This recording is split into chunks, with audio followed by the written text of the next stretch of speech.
Assalamualaikum warahmatullahi wabarakatuh.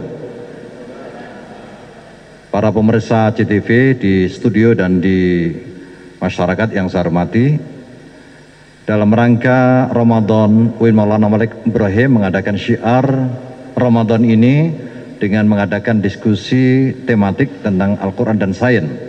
Kali ini kita mengambil tema Al-Quran dan Peradaban. Hadir 4 narasumber. Silakan dikenalkan dirinya masing-masing. Assalamualaikum warahmatullahi wabarakatuh. Waalaikumsalam warahmatullahi wabarakatuh. Saya Ahmad Barizi. Dokter ya? Dr. Haji Ahmad Barizi MA. Ya. Dosen yang sekarang menduduki sebagai Kaprodi S2 Studi Ilmu Agama Islam Pascasarjana UIN Maulana Malik Ibrahim Malang.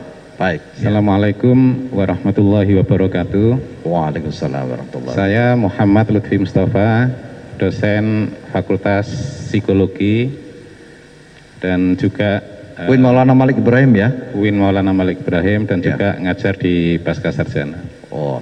Assalamualaikum warahmatullahi wabarakatuh. Saya Muhammad Faisal, dosen di Bahasa Sastra Arab di Fakultas Humaniora UIN Maulana Malik Ibrahim Malang.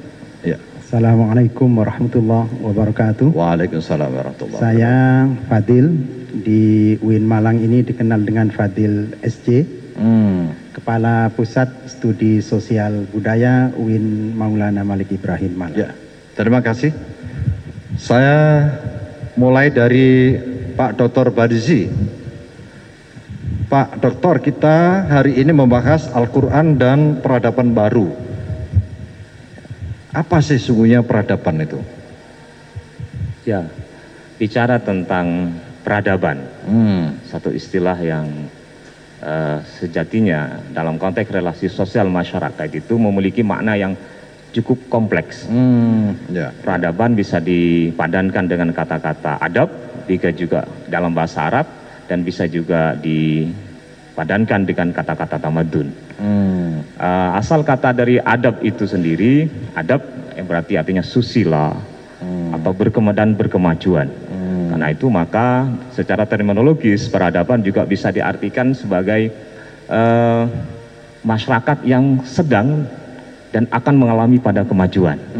Karena itu maka tema Al-Quran dan peradaban baru itu cukup relevan pada syiar Ramadan kali ini. Kalau dalam bahasa Inggrisnya apa itu peradaban itu? Civilization ya? Ya, bisa diartikan ke civilization, peradaban itu. Berbeda kadang dalam secara bahasa bisa dibedakan dengan culture misalnya.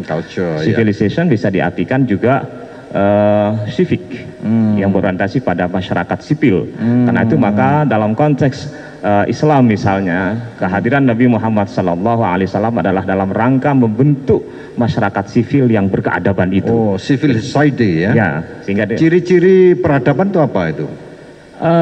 Pada peradaban, pada dalam konteks sejarah itu mengalami ada beberapa periode-periode, sehingga para sejarah memberikan fase-fase tentang sejarah itu. Kalau kita lihat dalam sejarah Yunani misalnya dengan peradaban yang mementingkan atau mengedepankan logika, rasio, dan akal.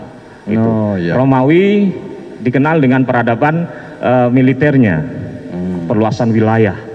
Persia dikenal dengan gemerlapan duniawinya. India misalnya itu dikenal dengan kekuatan spiritualnya. Nah, lalu bagaimana dengan Islam? Kira-kira begitu. Nah, tema ini cukup relevan dan signifikan karena peradaban Islam itu dimulai dengan apa? Yaitu satu bentuk disebut dengan Al-Quran. Al-Quran itu adalah satu peradaban baru di dunia dan mungkin juga nanti ila yaumil qiyamah. Ya, terima kasih Pak Dokter. Saya lanjutkan ke Pak Dokter Lutfi. Pak Dokter Lutfi, tadi disebut ada culture, ada civilization. Ya, sungguhnya di dalam Al-Quran ada enggak ayat-ayat yang terkait dengan peradaban ini? Ya, baik. Jadi sesungguhnya budaya itu merupakan komponen peradaban. Kalau saya mencoba menambah. Jadi lebih luas peradaban ya? Iya, jadi peradaban itu adalah perwujudan dari totalitas budaya manusia, baik dalam bentuk material atau non material berupa intelektualitas, kemudian spiritualitas, adat istiadat, Nah, budaya itu merupakan bagian komponen dari peradaban itu. Dan peradaban itu intinya adalah pandangan dunia. Yang pandangan dunia ini nanti akan mewarnai corak dari budaya umat manusia. Seperti tadi telah disebutkan bahwa umat manusia ini telah mengalami pergantian peradaban setidaknya itu sampai hari ini 7 kali peradaban umat manusia yang pernah muncul, yang itu juga disebut di dalam Al-Quran. Di antaranya adalah Roma atau Bizantium, kemudian Persia, lalu Cina, India, kemudian Yunani, Barat, dan Islam dan Barat.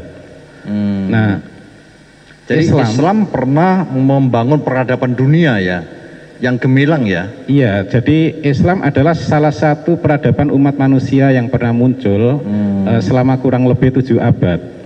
Jadi kalau kita merujuk pada kisah mimpi Nabi Yusuf itu, kenyataan peradaban umat manusia ini sesungguhnya telah berjalan seperti mimpi itu.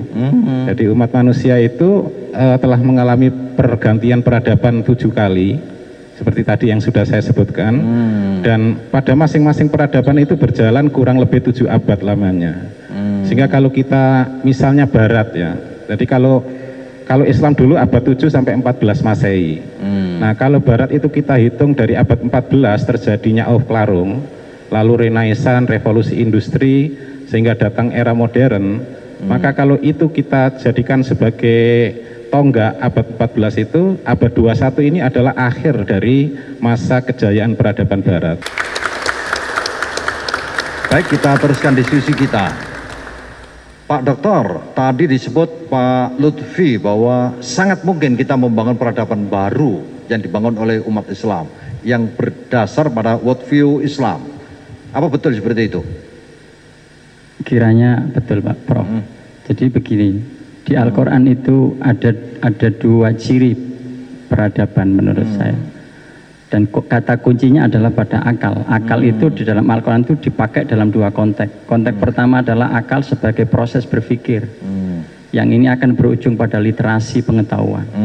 Yang kedua adalah akal dalam pengertian al-hijjah. Al-hijjah itu agar orang itu tidak melakukan keburukan. Nah, kalau kita meneliti la'allakum ta'qilun, la'allakum tatafakkarun di dalam Al-Quran itu sebetulnya konteksnya adalah akal dalam konteks satu sebagai sumber untuk melakukan literasi pengetahuan. Kalau kita membaca ayat pertama yang turun kepada Rasulullah itu kan Iqra, membaca, kemudian dihubungkan bismi rabbikal ladzi khalaq, diakhiri dengan alladzi 'allama bil qalam. Nah, kata kolam ini juga disebut dalam surat yang lain, Nun wal qalami wa ma yasturun. Artinya bahwa dalam konteks itu akal itu bisa menjadi satu sumber, satu proses kreatif untuk melakukan literasi, untuk memproduksi pengetahuan. Nah, di sisi yang lain akal itu berarti hijjah. Hijjah itu berarti kalau di dalam kamus bahasa Arab itu hijjah itu orang kalau kemudian mengikat tali di onta itu namanya hijjah. Hijjah itu kenapa kemudian hewan harus ditali? Agar dia tidak kemana-mana, dia tidak merusak, dia terarah dan dia bisa melakukan sesuatu yang bermanfaat bagi orang lain. Nah, menurut saya di dalam Islam itu kalau kita belajar dari sejarah abad pertengahan misalnya, tadi Dr. Lutfi mengatakan ada keterbukaan. Ini yang dilakukan oleh Khalifah Al-Ma'mun. Jadi Khalifah Al-Ma'mun kita tahu bagaimana kemudian Khalifah Al-Ma'mun ini mengirim utusan ke Yunani untuk melakukan penerjemahan ilmu-ilmu pengetahuan yang telah dihasilkan pada seperti Aristoteles, Plato dan macam-macam. Artinya bahwa kita punya kitab suci, tetapi kemudian semangat literasi itu harus terbuka. Terbuka artinya khudil hikmah walau min ayyi wi'ain ukhidat. Jadi kita harus mengambil pengetahuan, wisdom. Jadi kebijaksanaan pengetahuan itu harus kita ambil, karena tanpa itu kita tidak akan bisa berkembang. Artinya terbuka itu umat Islam juga bisa mengambil dari manapun ya? Iya, betul. Jadi boleh mengambil dari barat, boleh? Boleh. Rasulullah sendiri mengatakan utlubul ilma walau bisin. Jadi itu kan isyarat sebetulnya. ada pengetahuan. Kalau pengetahuan itu bisa memberikan kemaslahatan, kenapa kemudian tidak diambil? Tidak boleh eksklusif, tapi inklusif ya? Tidak boleh. Ada satu, kalau kita membaca buku-buku misalnya Duhal Islam, Fajrul Islam, atau Mausu'atul Hadoro, karyanya Imam Ash-Shalabi, itu dikatakan bahwa banyak sebetulnya ilmuwan-ilmuwan Islam yang juga mengambil ya peradaban atau pengetahuan dari yang lain. Misalnya saja dari India, kemudian karena semangat literasinya kuat, para ilmuwan Muslim kemudian menemukan angka Arab. Angka Arab itu kan diambil dari tradisi yang ada di India misalnya. Jadi banyak hal yang seperti itu. Tetapi kemudian yang terpenting adalah bagaimana kemudian kritisisme itu, jadi akal sebagai satu proses kreatif berpikir dan akal sebagai pengekang dalam tanda kutip agar orang tidak melakukan kejelekan. Maka sebetulnya ciri kebudayaan itu adalah dua. Yang pertama adalah literasi pengetahuan, yang kedua adalah adab atau agar orang itu tidak melakukan kerusakan di muka bumi. Adab itu artinya apa? Etika ya? Akhlak. Akhlak ya, etika atau akhlak. Kira-kira seperti itu. Imam tapi sains dan teknologi bisa kita mengambil dari Amerika, dari Jerman ya? Sebagai sebuah proses berpikir bisa. Tetapi jadi sebagai tata nilai. Kalau misalnya Nabi masih hidup, utulbul ilma walau di Amerika. Min Amerika begitu ya. Kira-kira seperti nggak ada masalah ya. Nggak ada masalah. Terima kasih. Saya lanjutkan ke Pak Fadil. Pak Doktor, kalau tadi dikatakan bahwa sangat mungkin kita membangun peradaban baru umat Islam yang lebih civilized ya, lebih humanis gitu. Itu gimana caranya kira-kira untuk membangun peradaban? Terima kasih, Prof. Untuk membangun peradaban itu setidaknya kita bisa kembali kepada Al-Quran. Salah satunya ya ayyuhalladzina amanu wal tanzur nafsum ma qaddamat liwat. Ini hendaknya kita itu peradaban itu akan bisa maju. Di dalam Islam itu diperintahkan untuk melihat wal tanzur nafsum, nafsun itu bisa pribadi, bisa bangsa atau juga negara. Wal tanzur nafsum ma qaddamat itu kita diperintahkan untuk melihat keberhasilan bangsa-bangsa yang lalu, keberhasilan seseorang, keberhasilan pribadi, liwat keperluannya adalah untuk masa depan. Wal tanzur nafsum ma qaddamat itu kalau dalam bahasanya itu adalah imitasi. Tetapi ketika dibawa ke masa depan itu perlu ada modifikasi, ada inovasi. Misalnya penelitian dalam tesis maupun skripsi kita itu kan perlu ada penelitian terdahulu. Penelitian terdahulu itu untuk memberikan inspirasi untuk penelitian yang baik itu kayak apa yang seperti itu. Tetapi tidak copy paste. Kalau copy paste nanti kena plagiasi. Maka diperlukan diperlukan inovasi dan modifikasi. Modifikasi itu adalah bisa menambah atau mengurangi atau juga menambah dengan apa yang ada kita yang seperti itu. Ini yang pernah dilakukan oleh bangsa Jepang. Bangsa Jepang dulu itu ketika membuat mobil, dia itu meniru mobil buatan Amerika, buatan Eropa, tapi kemudian oleh orang Jepang itu dimodifikasi. Intinya tetap mobil buatan Jerman, buatan Amerika itu kan dimodifikasi. Ini adalah mesinnya kayak gitu, mobil Jerman, mobil Amerika itu biasanya kan boros. Oleh orang Jepang itu kan dimodifikasi bagaimana ini tidak boros. Maka bodinya dirubah yang dari besi, kemudian banyak plastiknya. Biar ringan, kalau sudah ringan biasanya irit terhadap bensin. Makanya produk Jepang lebih efisien ya. Efisien karena sudah ada modifikasi. Ada modifikasi ya. Modifikasi dan modifikasi. Dan itu cocok untuk para dosen ya. Karena murah dan juga tapi bagus. Bagus. Ya, itu kan yang dicari orang ya. Yang dicari orang itu sudah seperti itu. Para pemeriksa yang saya hormati, apa yang dikatakan oleh Dr. Fadil tadi bahwa ternyata untuk membangun masa depan itu harus melihat masa lalu. The past diproyeksikan ke the present diproyeksikan ke the future ya, dan ini sangat mungkin kita bisa membangun peradaban baru Islam yang lebih bagus, yang humanis dan civilized.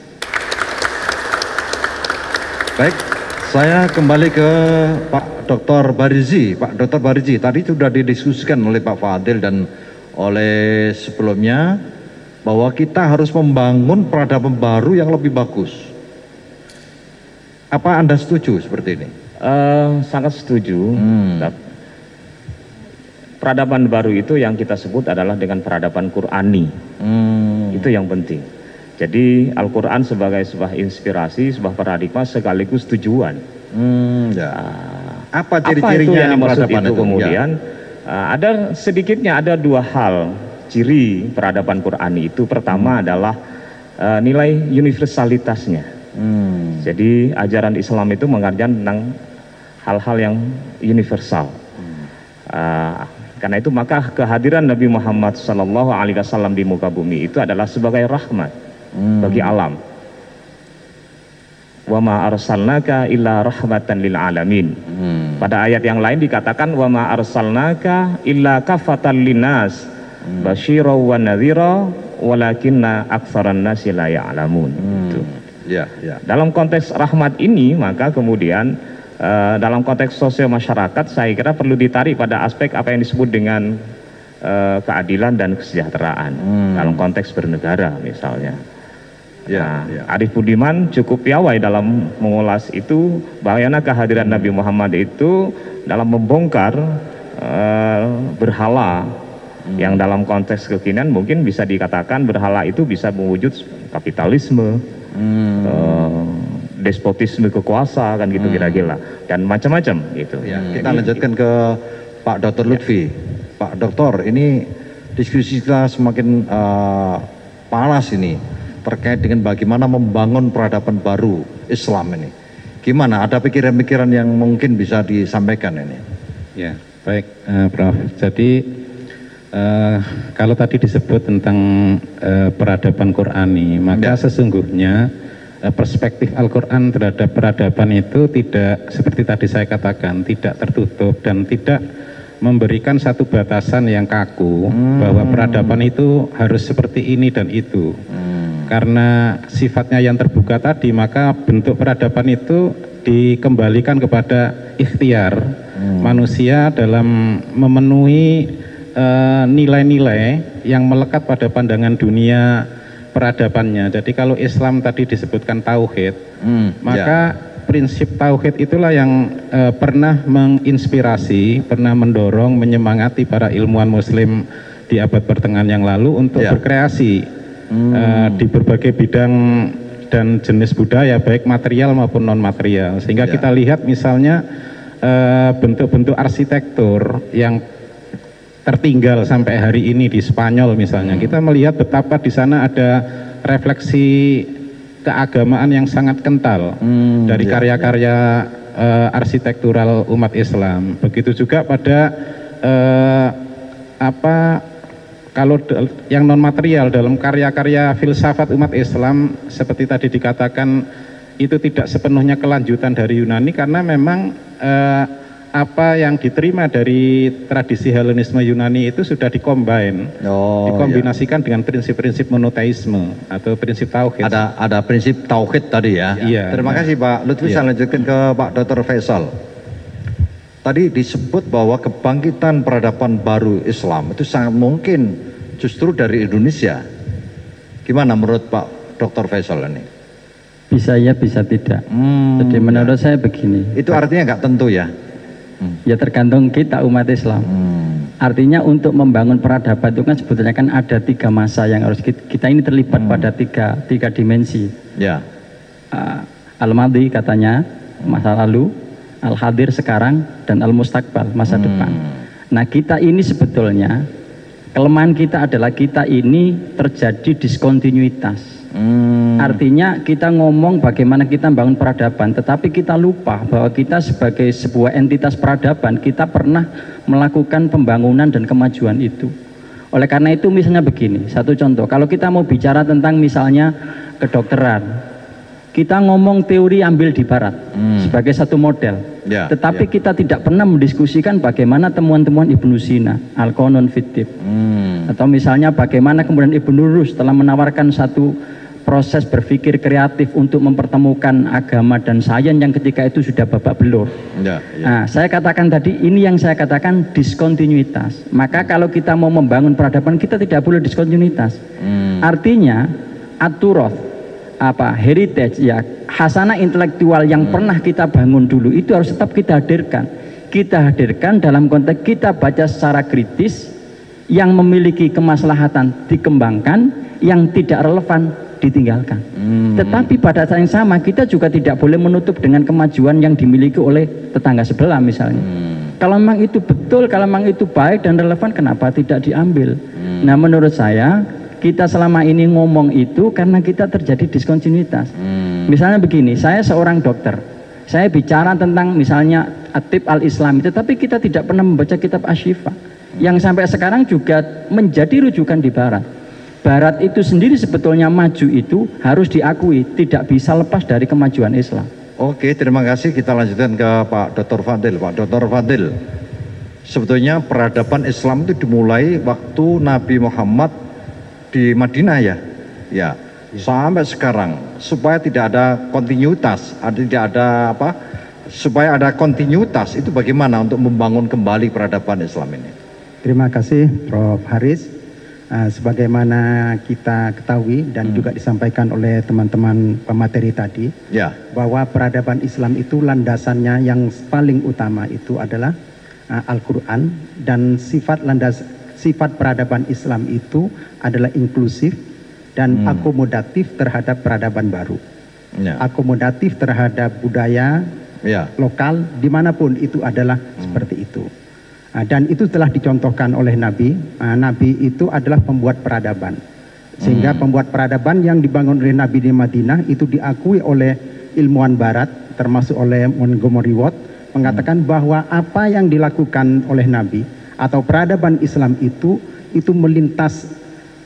melintas ruang dan melintas waktu.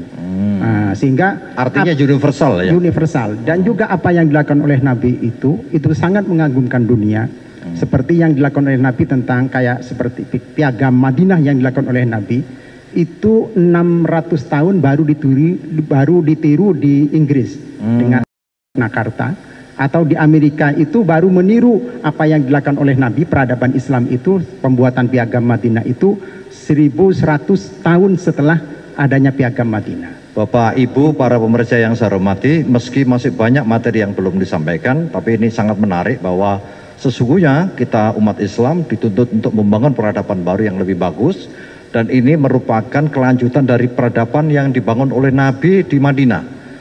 Meskipun mungkin ya sekarang ini umat Islam masih belum seluruhnya maju dan belum membangun peradaban yang seperti yang kita inginkan, tetapi menurut para narasumber ini sangat mungkin. Dan ini harus dikembangkan lewat kampus-kampus ya, termasuk dalamnya adalah UIN Maulana Malik Ibrahim.